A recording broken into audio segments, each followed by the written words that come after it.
আসসালামু আলাইকুম। সবাই কেমন আছেন? কল্পনাস ব্লগে সবাইকে স্বাগতম। আমি কল্পনা টাঙ্গাইল থেকে বলছি। আজকে আরেকটি নতুন ভিডিও নিয়ে হাজির হয়ে গেলাম। আশা করি ভিডিওটি ভালো লাগবে। ভালো লাগলে প্লিজ ভিডিওর শুরুতে একটা লাইক দিয়ে ভিডিওটি দেখা শুরু করবেন। তো এইখানে আমি আজকে ডাইনিং টেবিলটা ক্লিন করতেছি। তো টেবিলটা মুছে নিলাম গ্লাস ক্লিনার দিয়ে। আর এখানে চেয়ারগুলো মুছে নিব। ডিজাইনওয়ালা চেয়ারগুলো আসলে দেখতে ভালো লাগে, কিন্তু পরিষ্কার করাটা অনেক কষ্টকর। তো এখানে পরিষ্কার করে নিতেছি গ্লাস ক্লিনার দিয়ে। টেবিল চেয়ার সবগুলো পরিষ্কার করে নিব। দেখা যায় এত ধুলাবালি পড়ে, এটা কিন্তু মাঝখানের রুমে, এটার সাথে কোনো জানালা নাই, তারপরও দেখা যাচ্ছে যে এত ধুলাবালি কই থেকে যে আসে। সারা ঘরে সব ফার্নিচারে শুধু ধুলা লেগে সাদা হয়ে থাকে। এরকমটা শুধু আমার সাথে যে হয় তা না, সবার সাথেই হয়। কারণ দেখা যাচ্ছে ধুলাবালি পাঁচতলা বলেন আর নিচতলা বলেন, সব জায়গায় ধুলাবালি পৌঁছে যায়। তো এই যে ডিজাইনওয়ালা চেয়ারগুলো দেখতে ভালো লাগে, কিন্তু এগুলো পরিষ্কার করাটা অনেক কষ্টকর। তো একটা সময় আসলে ডাইনিং টেবিলটা খুব শখ করে বানাইছিলাম। এটা আসলে আমার বড় ননাস আমাকে গিফট করছিল। এটার বয়স আছে 16 বছর আগের। দেখা যাচ্ছে যে আমার ননাসটা এখন বেঁচে নাই, মারা গেছে। সবাই ওনার জন্য দোয়া করবেন। কিন্তু তার হাতের স্মৃতিটা রয়ে গেছে আর কি। সেটা মানে আমার বিয়ের পর আমার ননাস আমাকে এটা গিফট করছিল, বড় ননাসে। তারই হাতের স্মৃতি এটা। তো যত্ন করে রাখি, তারপর দেখা যায় ধুলাবালি পড়ে। আর এটার যেহেতু কাঠের জিনিস, বয়স হয়ে আসছে, 16 বছর বয়স আর কি এটার। তো যতটুকু পারি আর কি চেষ্টা করে রাখি, মানে গুছিয়ে গাছে আর কি রাখার, পয়সা রাখার চেষ্টা করি। তো এখানে গ্লাস ক্লিনার দিয়ে দেখা যাচ্ছে লেকড়া দিয়ে খুব কষ্ট হয় আর কি এগুলো মোছামাছি করাটা, ডিজাইনেলা। তখন তো আসলে ডিজাইনগুলো চলতো। এখনকার দিনে দেখা যায় ডিজাইনটা একটু কমই দেয় মানুষ। আসলে এক এক সময় এক একটা চল আসে আর কি। তো ঘষে মেজে আর কি চেয়ারগুলো পরিষ্কার করে নিতেছি। দেখা যাচ্ছে যে লেকড়া ভেতরে দিয়ে দিয়ে আস্তে আস্তে পরিষ্কার করতে হয়। আর উপর দিয়ে তো প্রতিদিনই মোছা দেই। তো মাঝে মধ্যে আর কি এরকম ডিপ ক্লিনগুলো করা হয়, একদম ভেতর থেকে পরিষ্কার করাটা মাঝে মধ্যেই করা হয়। কিন্তু প্রতিদিনই উপরটা দেখা যায় চেয়ারের উপর দিয়ে, টেবিলের উপর দিয়ে তো সবসময় মোছা দিতেই হয়। তো এখানে আমি চেয়ার টেবিলগুলো আর কি পরিষ্কার করে নেব একে একে সবগুলা। তারপরে করতে হবে আজকে ফ্রিজ পরিষ্কার করবো। ফ্রিজটা অবশ্য আমি না, আমার হেল্পিং আর আপাকে দিয়ে পরিষ্কার করাবো। যেহেতু হাতেরও সমস্যা, হাতেরও ব্যথা, আর এত বরফ ঠান্ডার সমস্যা, মানে সব দিক মিলিয়ে আর কি ফ্রিজটা আমার ক্লিন করা হয় না। ওটা আপাকে দিয়ে করাবো, কিন্তু সবগুলো আমি বের করে দিছি, ভিতরে জিনিস যা আছে। আর এখানে আমি টেবিল চেয়ারগুলো পরিষ্কার হয়ে আসছে। সংসারের কাজ যতই করি ততই শুধু করতেই হয়, কাজ যেন শেষই হয় না। একটার পরে একটা দেখা যাচ্ছে যে কাজ করলে কাজের অভাব নাই। আর যদি মনে করি যে আজকে আমি কোনো কাজ করব না, তাহলে দেখা যাবে একটাও কাজ নেই। কারণ সবগুলো একদম এলোমেলো হয়ে থাকবে, তখন আর কোনো কাজ করতে যদি না করি তাহলে কোনো কাজ নেই। আর যদি মনে করি না আমাকে কাজ করতে হবে বা এটা দেখতে ভালো লাগতেছে না, তাহলে দেখবেন সারাদিন কাজ করলেও আপনার কাজ শেষ হবে না। ঘরের কাজগুলো এরকমই, রান্না তো একবার রান্না করলে শেষ হয়ে যায় বা দুইবার রান্না করলে শেষ হয়ে যায়। কিন্তু ঘরের কাজ যত করবেন তত করতেই হবে, আর না করলে কিছুই না। কিন্তু না করলে ভালো লাগে না, নোংরা দেখতে ভালো লাগে না, এলোমেলো ভালো লাগে না। বাচ্চার ঘর, তারপরও চেষ্টা করি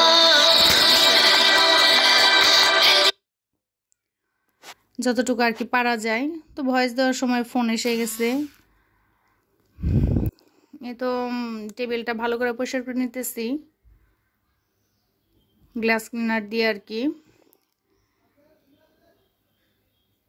টেবিল পরিষ্কার করা শেষ। এখন আমি আসছি আমার ফ্রিজটা, দেখেন কীরকম বরফ পড়ে গেছে। যেহেতু প্রচুর গরম গেছে, গরমে দেখা যাচ্ছে নর্মালটা হিট হয় না, সেই জন্য হাই হিটে ফ্রিজটা রাখার কারণে উপর দিয়ে একদম বরফ পড়ে হিলিমেরে গেছে, মানে একদম ঢেকে গেছে বরফে। তো আপাকে বলতাছি যে এটা পরিষ্কার করে দেখেন, যেহেতু রোজার ঈদের আগে এটা পরিষ্কার করা হয়েছিল। তো এর মধ্যে এত বরফ পড়ার কথা না, কিন্তু হাই হিটে ফ্রিজ রাখাতে মানে বেশি বরফ হয়ে গেছে। তো আপা এগুলো পরিষ্কার করে দিতেছে।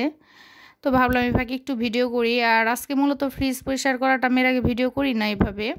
দেখা যাচ্ছে আজকে মূলত ভিডিও করাটা মেহবুবা আপু, উনি একজন সাধারণ দর্শক, খুবই অমায়িক একজন মানুষ। তো মেহবুবা আপু আমাকে কয়েকদিন মানে কমেন্ট করছে, যাবো তুমি কিভাবে ফ্রিজ পরিষ্কার করো, প্লিজ এটা দেখাবা। তো মেহবুবা আপু, আমি জানি তুমি আমার ভিডিওটা দেখবা, তো তোমার জন্যই বলা। এই প্রথমে সবগুলো আর কি বের করে নিয়ে খাঁচাগুলো আলাদা ধুয়ে দেওয়া হয়েছে। তারপরে এই বরফগুলো আসলে আমি ভিডিও করার আগে আপা এগুলোকে চামিচ দিয়ে বটিদা দিয়ে যেভাবে পারছে আর কি উঠিয়ে ফেলে দিছে। দিয়ে একটু শ্যাম্পু নিচে নিয়ে, শ্যাম্পু বা গুঁড়া সাবান যেটাই হোক দিয়ে আর কি ফ্রিজ পরিষ্কার করা। আর ফ্রিজে সাধারণত আমি শ্যাম্পুটাই দেই, তাহলে মানে পরিষ্কারটাও ভালো লাগে আর স্মেলটাও ভালো লাগে, সেজন্য আমি ফ্রিজ পরিষ্কার শ্যাম্পুটাই ব্যবহার করি। তো এটা হচ্ছে নর্মালটা অনেক নোংরা হয়ে গেছে, দেখা যায় সবজি টবজি রাখা হয়, অনেক নোংরা হয়ে গেছে। তো মেহবুবা আপুটা খুবই ভালো মানুষ, খুবই অমায়িক একজন মানুষ, তার মন মানসিকতা খুবই ভালো, তার কমেন্ট দেখলেই বোঝা যায়। সে অনেক সুন্দর করে সবসময় কমেন্ট করে। তো মেহবুবা আপুর আম্মুটা খুব অসুস্থ, তো সবাই তার জন্য দোয়া করবেন। আমিও মন থেকে অনেক অনেক দোয়া করি আন্টির জন্য, যে আল্লাহ তুমি আন্টিকে সুস্থ করে দাও, আর মেহবুবা আপুকেও তুমি আল্লাহ সুস্থ রেখো, ভালো রেখো, কারণ তার মন মানসিকতা খুবই ভালো। তার কমেন্ট দেখলে বোঝা যায় যে তার মন মানসিকতা কতটা ভালো, কারণ সে একজন সাধারণ দর্শক, তার তো এখানে কোনো সার্থকতা নাই ভিডিও দেখাতে। যারা আমরা ছোটোখাটো ইউটিউবার, আমরা কিন্তু একজন আরেকজনের ভিডিওটা দেখি সার্থকতার কারণে, কেউ কারোটা স্বার্থ ছাড়া দেখা হয় না। দেখা যাচ্ছে যে যারা ছোটোখাটো ইউটিউবার, এরা তো আসলে স্বার্থের জন্য ভিডিওটা দেখা হয়, কারণ আমি আমারটা দেখলে আরেকজন আমারটা দেখবে, তারটা দেখলে সে দেখবে, তো এরকমভাবেই ভালোবাসাও আছে। শুধু যে সার্থকতা তা না, এই কথাটা আমার ভুল হয়েছে, কেউ কেউ আসলে কোনো কিছু মনে করবেন না, ক্ষমা দৃষ্টিতে দেখবেন। ভালোবাসাও আছে প্লাস সাথে সার্থকতাও আছে। আর যারা নীরব দর্শক, যাদের কোনো চ্যানেল নাই, তারা যে ভালোবেসে দেখে, তাদেরটা পুরাটাই ভালোবাসা, কারণ তাদের কিন্তু কোনো সার্থকতা নাই। আর যারা বড় মাপের ইউটিউবার, তারা তো আমাদের মতো এই ছোটোখাটো ইউটিউবারদের ভিডিও দেখবেই না, কারণ তারা তো এটা পছন্দই করবে না, দেখবেই না। এর জন্য বললাম আর কি, যে আমরা যারা ছোটোখাটো ইউটিউবার, তারা একজন আরেকজনের ভিডিওটা দেখি, এখানে ভালোবাসা প্লাস সার্থকতা দুইটা মিলিয়ে। আর যারা মেহবুবা আপুর মতো সাধারণ দর্শক, যাদের কোনো চ্যানেল নাই, তারা যে ভিডিওটা দেখে সম্পূর্ণ ভালোবেসে দেখে। তো মন থেকে অনেক অনেক দোয়া রইল সবার জন্য, সবাইকে আল্লাহ ভালো রাখুক, সুস্থ রাখুক। তো এই ফাঁকে দেখেন আমার আপা অনেক সুন্দর করে ফ্রিজটা পরিষ্কার করে ফেলতেছে। আমার এই আপার হাতের কাজ অনেক সুন্দর, খুবই ভালো, একদম যত্ন সহকারে কাজ করে, মনে হয় তার নিজের পরিবার, নিজের সংসারে মানুষ যেভাবে যত্ন নিয়ে কাজ করে, সেম এইভাবে কাজ করে। তার কাজ আমার খুবই ভালো লাগে, তার প্রতি আমি খুবই সন্তুষ্ট। এই পর্যন্ত কয়েকটা লোক দিয়ে কাজ করাইছি, তো এর কাজটা আমার বেশি ভালো লাগছে।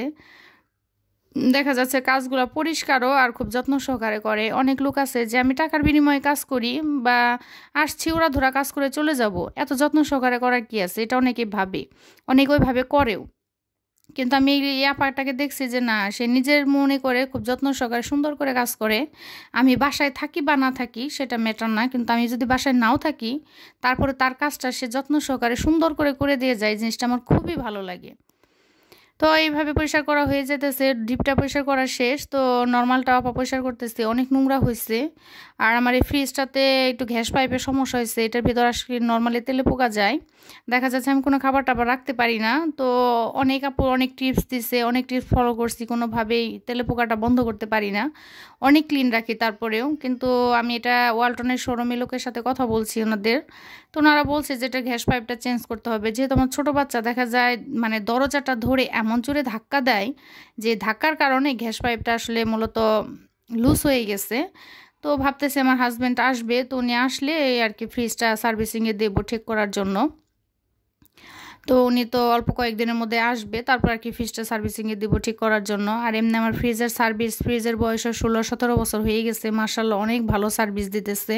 ওয়ালটনের পণ্য আমার খুবই ভালো লাগে বাংলাদেশের পণ্যর মধ্যে। তো এখানে দেখেন আমি দুপুরে রান্নার কাজে আসছি, তো এখানে আমি লতা ভাপ দিতেছি, লতা রান্না করব শুটকি মাছ দিয়ে। লতা শুটকি মাছ আমার তো খুবই পছন্দের একটা খাবার।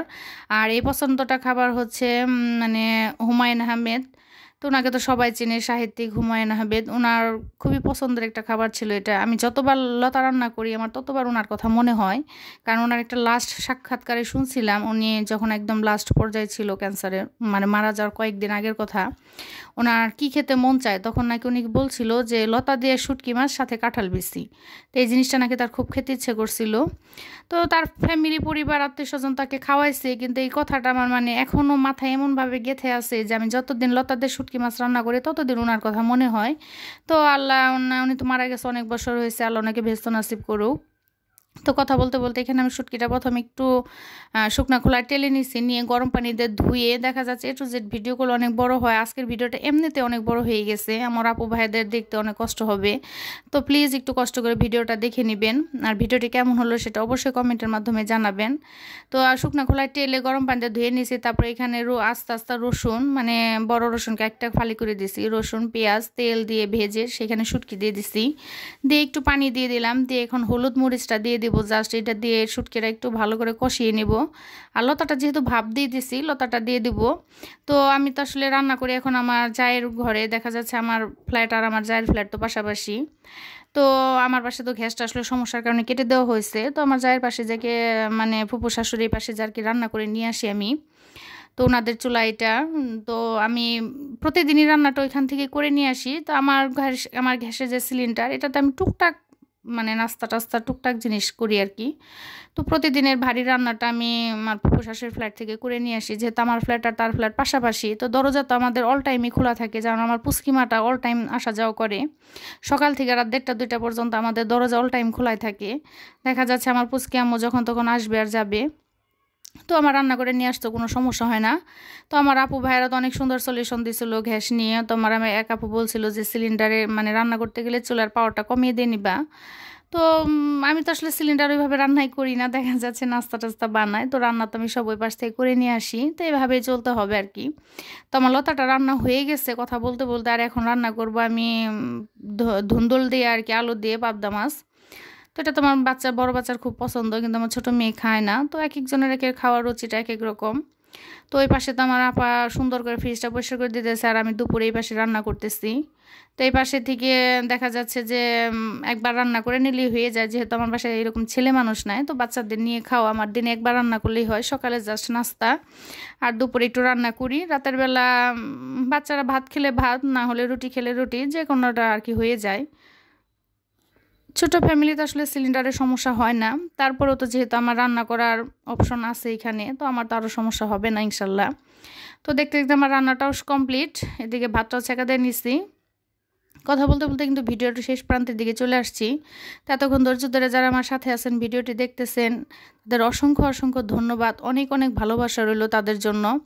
আর একটা লাইক দিতে ভুলে গিয়ে থাকলে প্লিজ একটা লাইক দিয়ে নেবেন। আজকে যদি আমার চ্যানেলে নতুন হয়ে থাকেন, এই ছোট্ট চ্যানেলটিকে সাবস্ক্রাইব করে আমার পাশেই থেকে যেতে পারেন আমার বন্ধু হয়ে। আর এখান থেকে ফ্রিজটা গোছানো শেষ। এখন আমি নিচের থাকে রেখেছি দুধের বোতল আর কি। এখানে পেঁয়াজ কাঁচামরিচটা আমি আপাকে কাটিয়ে রাখি। পেঁয়াজ কাঁচামরিচ সবসময় ঢেপে রেখে রান্না করি।